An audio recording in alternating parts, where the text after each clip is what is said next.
નમસ્કાર દર્શક મિત્રો, આપ જોઈ રહ્યા છો ઇન્ડિયા ટીવી લાઈવ। હવે જોઈએ અગત્યના સમાચાર। ધોળકા પોલીસ ટ્રાફિક નિયમોનો ભંગ સામે સખત। ધોળકા શહેરમાં વધતા ટ્રાફિક ભંગ અને અકસ્માતોની ઘટનાઓને ધ્યાનમાં રાખીને ધોળકા પોલીસ દ્વારા વિશેષ અભિયાન હાથ ધરવામાં આવ્યું।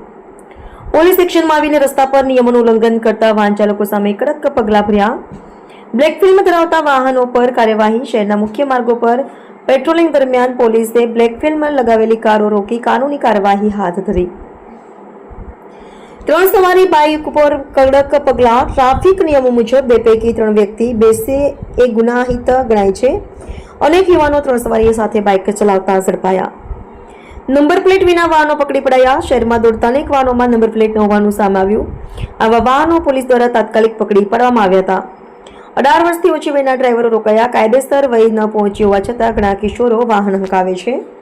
પોલીસે આવા નાબાલિગોને અટકાવી તેમજ તેમની સાથે કડક ચર્ચા કરી તેમજ વાલીદારોને ચેતવણી આપવામાં આવી। લાયસન્સ વિના ડ્રાઈવરો સામે પગલાં। ઘણા લોકો માન્ય લાયસન્સ વિના બાઇક અને કાર ચલાવતા હોવાની હકીકત બહાર આવતા પોલીસે દંડ સાથે કાનૂની કાર્યવાહી હાથ ધરી હતી। પોલીસ દ્વારા જણાવ્યું કે અભિયાન આગળ પણ ચાલુ રહેશે। ટ્રાફિક નિયમોનું પાલન સૌ નાગરિકો કરે તો અકસ્માતોમાં ઘટાડો થશે અને શહેરમાં સલામત ટ્રાફિક વ્યવસ્થા ઊભી થશે। Editor in chief Ganesh Rawat.